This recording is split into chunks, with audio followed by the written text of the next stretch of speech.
Today with me, we are celebrating International Women's Day, and I have a very special guest, Sanjukta Sharma. She is a screenwriter, journalist, and a cancer survivor.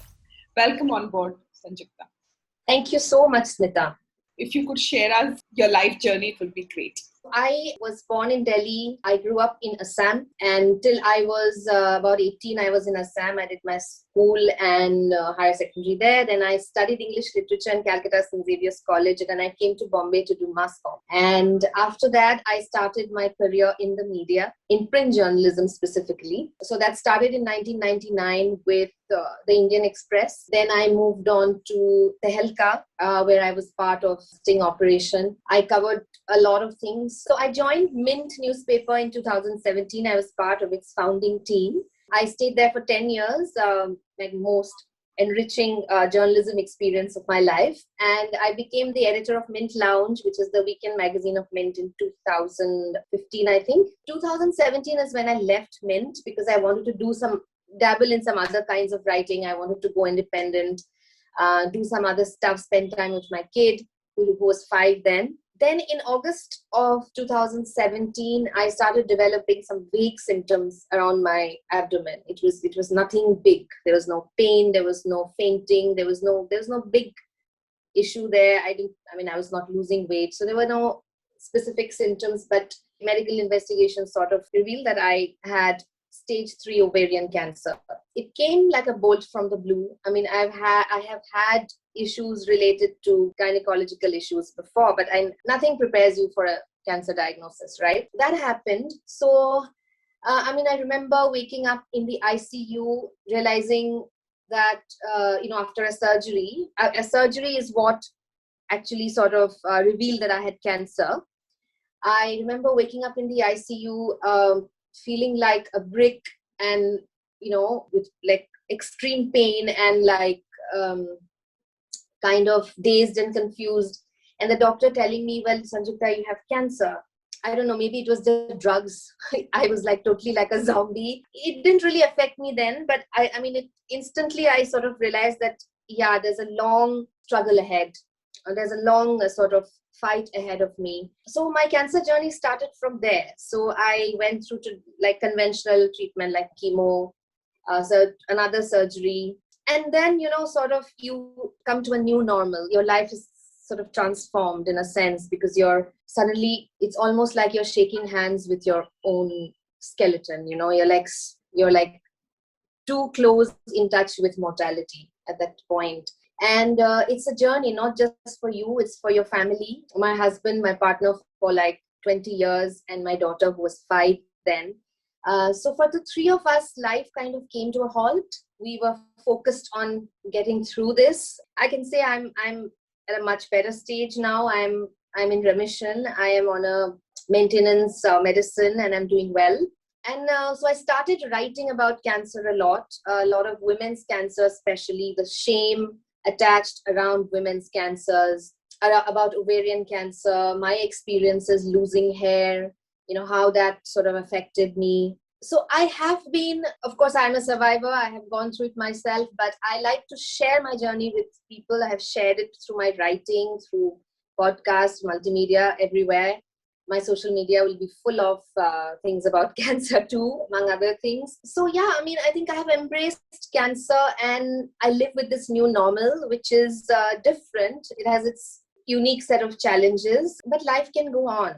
I hope that's the message that sort of goes out to people who are going through or have fought cancer before. So yeah, that in a nutshell is my journey. But still, having said that, do you think there are those signs that you should be watching about your health, about your mental well-being, that you should be on alert, for us to ensure that we prevent such kind of? Do you think, or you think? No, I definitely think, specifically if we are talking about women, and I can talk about that better because I've been part of various support groups and I've talked to a lot of women. Health is not a priority for, I think, a majority of Indian women. I can't speak about the world. We get our periods and we get cramps and we are told, period cramps, fine. Just take a painkiller, just go on with life, no problem. You have some other issues, some gynec issue, some women's issue. I mean, I don't think it is given in a family structure. It's not given as much importance as, I mean, it's not something to generalize, but I think a majority of Indian households tend to ignore women's health issues. You know, the mom and the wife who's sort of working hard to keep the family going, her health tends to be the least priority. I'm not saying it's a evil design, and I think women are also responsible for it. But having said that, you know, today's healthcare system, at least with today's, you know, more awareness about healthcare, more awareness about wellness, health can be a priority in very easy ways, right? Like you have an annual checkup. You know, most hospitals give you a packaged annual checkup plan and all that. Get those, tell your doctor, I want to get tested also for cancer, for women-specific diseases, you know, breast cancer, a mammogram. Ovarian cancer is very tricky because there are no specific diagnostic tools for it. But an ultrasound, you know, to know if you have some cysts or if you have, these are very common issues, fibroid cysts, these are very common issues women face. Just keep track of, are they, you know, growing inside you? Are they worse? Maybe you need a surgery, because if there are no symptoms, we tend to just ignore these things. It's okay, you know, we'll get to menopause, all will be fine. So just to be more attuned to our body is, I think, the first step. To listen to small signals, like, but at a young age, you're getting hot flushes, you're getting some strange aches and pains in your body, your periods are irregular, or you're bleeding too much. These are things that we ignore. I have serially ignored them in my life, you know. It's a conditioning. It's a very deep-seated conditioning. You know, it's the men in your life, they are not responsible for it. You've been taught that way. So I think at a young age, from school, college, the idea of wellness and fitness should be ingrained in women.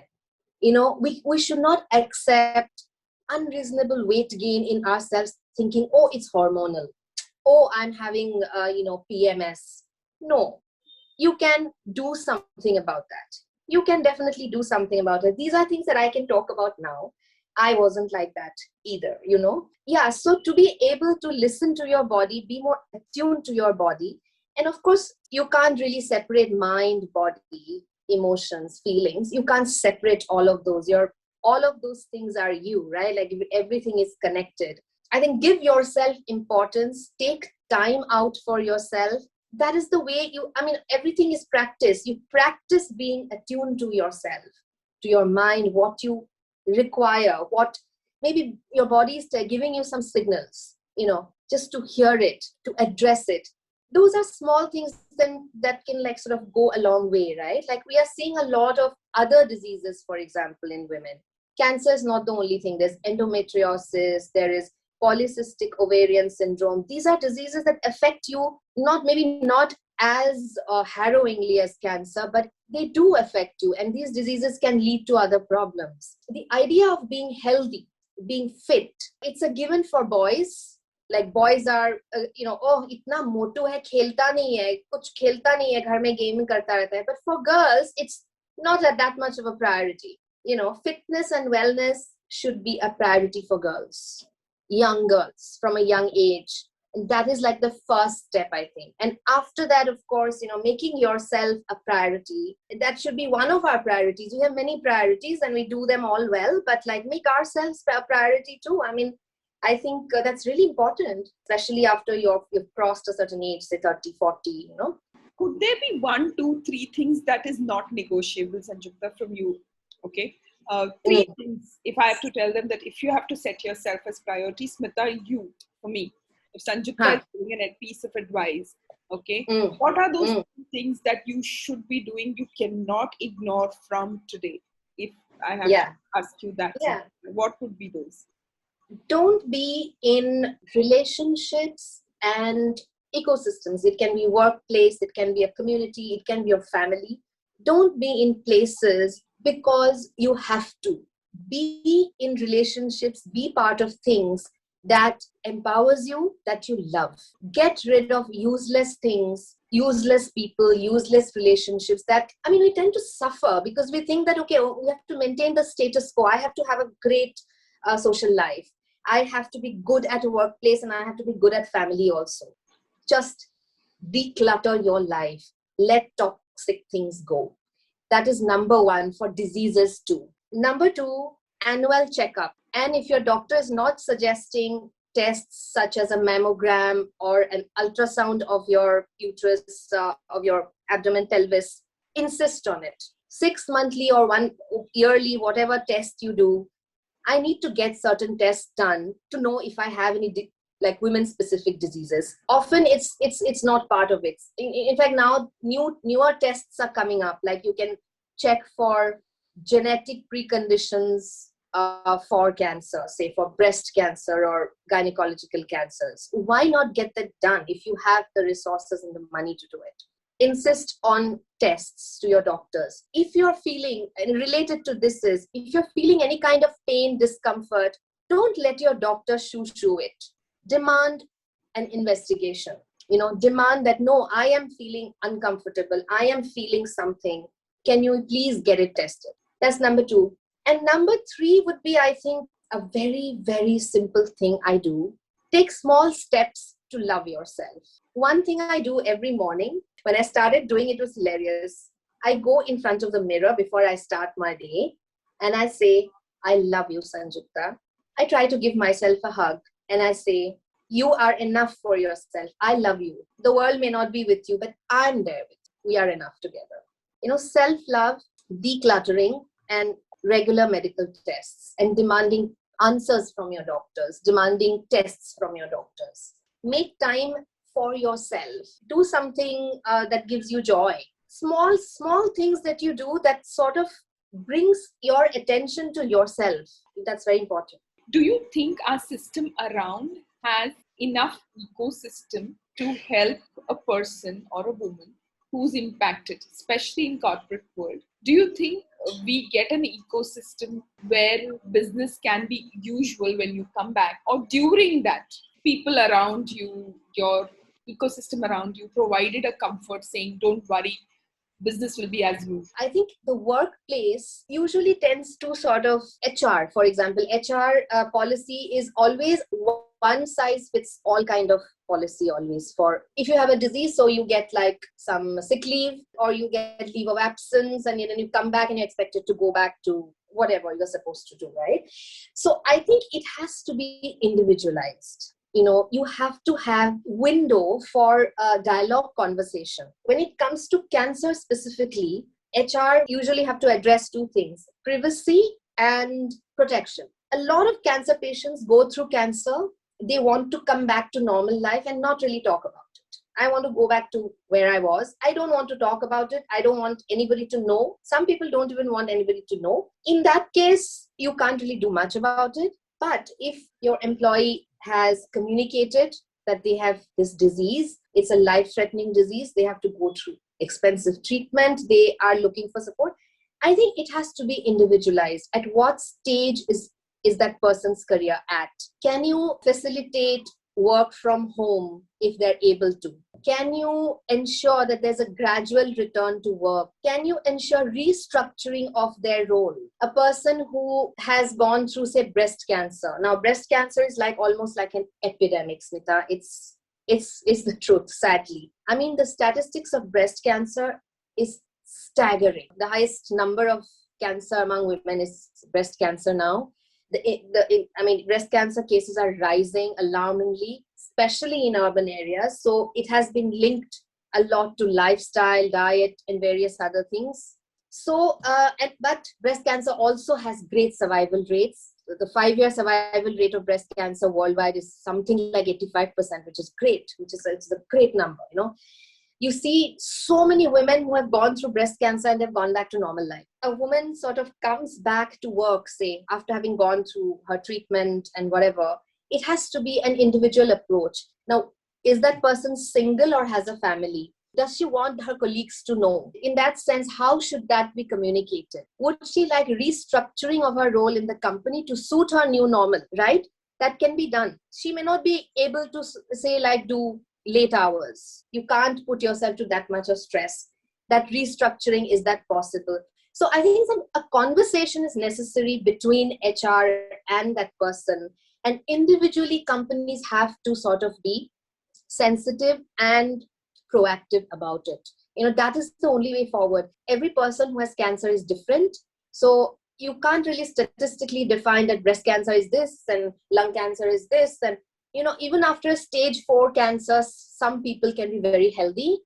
Even if with stage 2, some people can, not do well. I'm sure the person who has gone through it will be willing to make adjustments. They also want to come back to reality. They want to start their new normal. They want to do things that other people want to do. So that conversation needs to happen.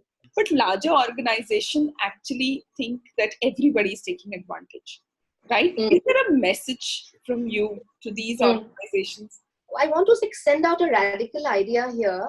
When a person joins an organization, is it possible to assure that person in any way that if you go through a life-altering or life-threatening disease or some event in your life, will you please keep us in the loop? We want to know about it, because sometimes mostly it's like, it's secret. It's the employer's right. So, I'm not even sure if employers will be wanting to reveal that, but can there be a clause that says if you're going through a setback that's going to affect work output, we would like to know about it? Can it be some kind of a paperwork or assurance that says that doesn't mean you're going to lose your job, but we want to modify, adapt, and see how we can change things for you? Is that possible? That's a radical idea. I don't know. Would employers want to even sign something like that? I don't know. More than employers, I'm not sure if employees are on for that kind of a commitment. I have a workplace which in my paperwork only there's something like that, right? So if I want to go back, so maybe let me just try and mediate something for myself. Let me see if some restructuring, I will take a salary cut or whatever, but at least my normal life will continue.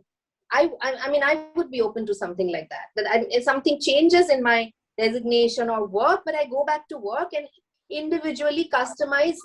They have given me a space in the organization. Maybe like I work 2 days from home or something, they just keep a window for conversation open. So I have worked like about 21 years in the media. I have never met a single HR personnel who have seemed approachable for a conversation. If I had issues about leave, about sabbatical, say once I wanted to take a sabbatical to write a book, we never go to HR for that.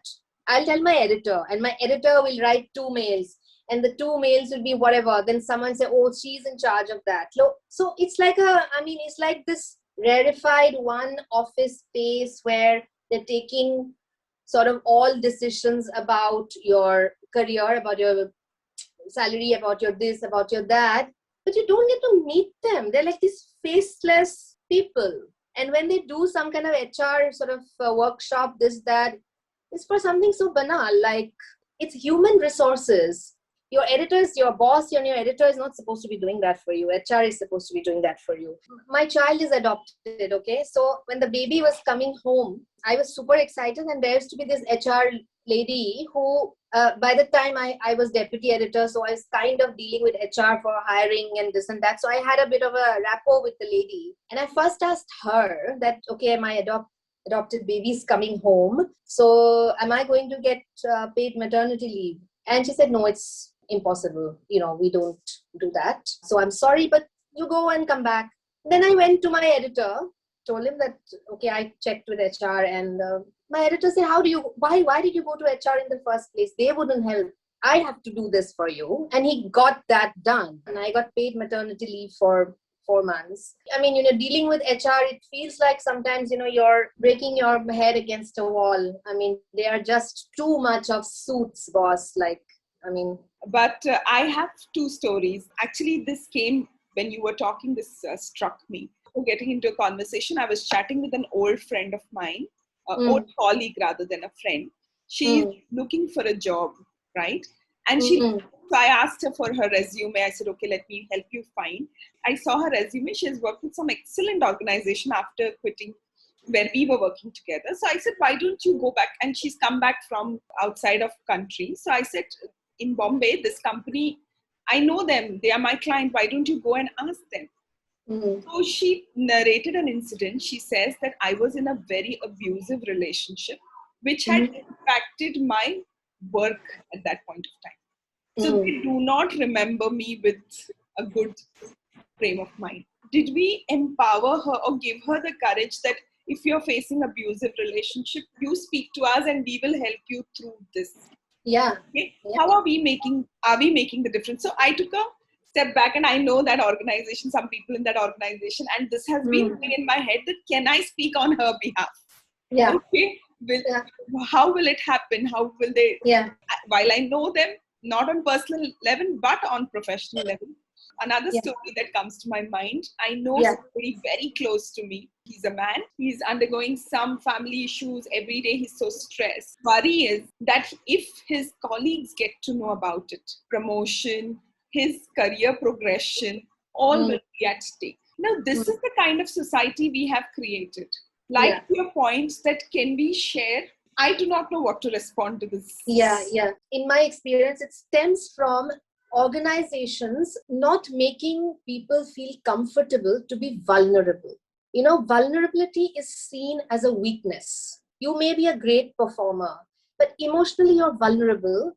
I mean, crying at a workplace, I have never cried at my workplace. I felt like crying so many times, but I never cried because I thought if I cry, like my juniors, my team will be like, "Oh, our editor is crying." Now I think about it differently. I think if I did cry, if I did show my vulnerability, it's possible I would have become more close to my teammates. Vulnerability is seen as a weakness, but in reality, I mean, the truth is, vulnerability is strength. It is strength. If you can share your vulnerability, I think that's the ultimate courage. That should be encouraged. Workplaces will be healthier, less toxic. People won't be politicking. People won't be backstabbing. People won't be vile, in these kind of environments that you are. Of course, there has to be a structure. It's not like everybody comes and starts ranting in the office and that's about it. I mean, you're obviously going to work within a structure to show your vulnerability. I think that should be encouraged. And I think that kind of puts the human back in human resources, in that sense. Or what is that one thought that you had which either made you very weak or made you very strong? Lot of, there have been so many negative moments. I can't even, it's countless.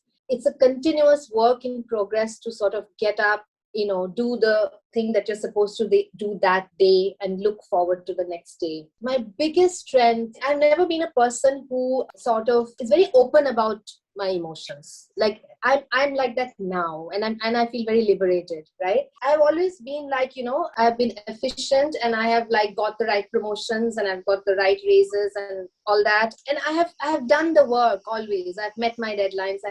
I've finished the work well. I've always been that kind of a employee always. When cancer happened, that did not help me to sort of stay with myself, be calm, carry on with the work, be strong, fight the cancer.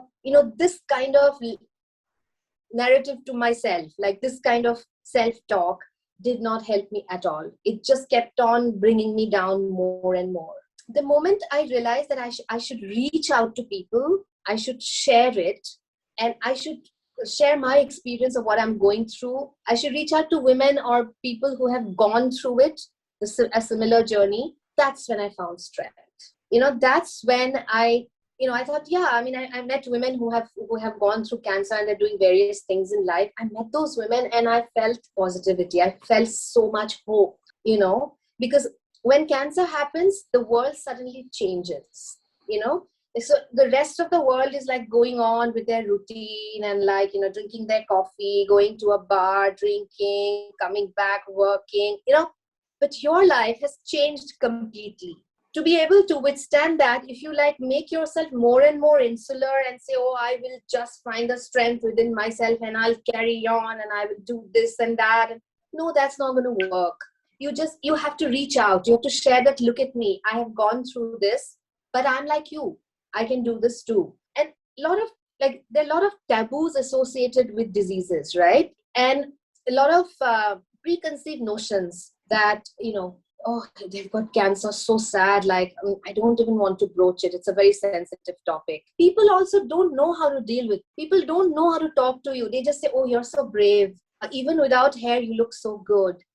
like you feel like telling them, no, I don't, like just tell me the truth. Just like have a conversation. Let's normalize it. Let's talk about it, So moment I reached out, moment I shared my experience, moment I wrote about it, that's when I found strength. I felt liberated. I felt light about it, So the journey was still mine, but I realized, yes, people can share it with me and help me along the way. Sanjukta, anything that you think could have made this journey easier for you as a community strive for people who are suffering through this? Health insurance policies. You can have the best policy, but that will only help you as long as you have a diagnostic test or a surgery or a hospitalization. Cancer has various other aspects to it. For example, if you are now, a lot of therapies are coming in. There's immunotherapy. Sometimes it's just a simple tablet. Like I just have a tablet now. I don't have to go through any other treatment. But your insurance policy, nobody will cover pills, medicines in India. They just won't. Say corporate health insurance. Can it be like modified a bit? Like, like I have a pill which costs me 1,20,000 a month to buy that pill. I fought with my insurance company for at least 5 months before I started this medicine. I went on social media. They called me. I called them. I fought with them. Nothing came of it. Finally, I had to I'm spending my money to have that medicine. So money, of course, health insurance policies, that because cancer treatment is so expensive. It's still the most expensive treatment there is. Better health insurance policy would have helped me more. Then what? Support groups. That's something I'm working on right now besides my writing, screenwriting and other work, journalistic work, is to try and start kind of like a support awareness come fundraising organization for young people with cancer. By young, I mean say 50 below, which is where you're like prime sort of, you're like going ahead with doing everything in life. And there are many millions and millions of people afflicted with cancer in that age, right? Their chances of survival often tend to be better. Of course, each case is different. For women specifically, urban women, breast cancer, doesn't matter. They go through treatment, they go back to normal life. I am leading a normal life now because I have had, the good luck of having good treatment and the right treatment. Support groups. I have attended a lot of support groups in various hospitals in Bombay. The support groups are like this. Hi, this chemo is just giving me so many bad side effects. Can I just stop it? What will happen if I stop? Can you tell me? So basically, support groups are now helping, like trying to fill the gap of what the doctors are unable to tell them. Doctors don't give you that much time. There are some doctors who may, but like doctors are not there to answer every question you have, right? So support groups are becoming that kind of thing now. While support groups are actually about life. It's about life. Like, how do you go back to work? How do you feel beautiful? How do you help other cancer patients? How are you dating? What are your dating prospects? Oh, okay. So you had cancer. Can you meet a life partner now? Just to talk about stuff like that, the psychological impact of it. How you mentally handling it? What are your weak moments? At your weak moments, what do you feel? Oh yeah, I feel the same way. That is a support group, So my idea with this is, I'm still working on it, to have place for people, Indians below 50 who have gone through cancer or going through cancer and coming back to life with a new normal and their unique set of challenges. From dating to vanity to money to career to everything, your emotional life to everything. That would have helped me a lot. That's a very good thought process, and I'm sure you'll be successful because you have the right mindset to get started. Hopefully, yeah. Sanjukta, this was an amazing conversation. Any quick closing comments from your side for this IWD summit that we are holding for Women's Day? The only thing I can say is, when you meet a colleague or someone in wherever you work or wherever you interact, whatever your community is, if a person has gone through cancer and is in your midst, try to talk to them, ask them. Don't hesitate to ask them about their experience. If a person has gone through an accident, for example, and come back, you would say, oh, how are you feeling? Is your leg better? Same, like try to treat it as a disease. Don't try to treat it as a stigma, a taboo, a death sentence, right? It's a disease, it has treatment, it can be managed. Treat it like that, normalize the cancer conversation, and things will change a lot. The world will be a better place for cancer survivors. A lovely message from you, Sanjukta. Thank you very much for coming here. A lot of people will benefit from this conversation. Thank you so much. And I really appreciate you having me, Smita. And congratulations on this great initiative. Best of luck to you and a happy Women's Day.